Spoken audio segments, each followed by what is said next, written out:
दर्शक बंधु एबे आंचलिक पाणीपाग केन्द्र सूचना मिली आहुरी 24 घंटा प्रबल वर्षा संभावना। तेबे कौन आसी अपडेट टी आज भिडियो जनइबी ता पूर्व भिडियोटी को शेष पर्यंत देखंतु एवं भिडियोटी गोटे लाइक करी चैनल टी को सब्सक्राइब कर दियंतु एवं पाखर थिबा बेल आइकन को दबाई ऑल नोटिफिकेशन उपरे ऑन कर रखंतु जहा द्वारा आपण मा चैनल प्रत्येक लेटेस्ट वीडियो सर्वप्रथमे देखि परिबे। दक्षिण बंगोपसागर और संलग्न अंचल रे सृष्टि होइतिबा लघुचाप प्रभाव रे आहुरी 24 घंटा मध्य राज्यर अधिकांश जिले में प्रबल वर्षा होई पारे।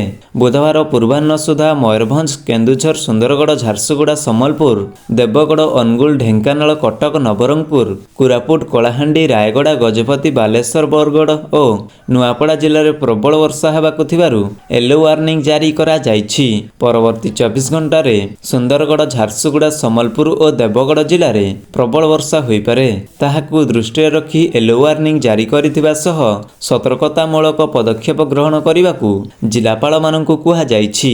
23 तारिख ठारू उपकूल और पश्चिम ओडिशा रे पुणी थरे वर्षार परिमाण बढ़िबार संभावना रहिछि।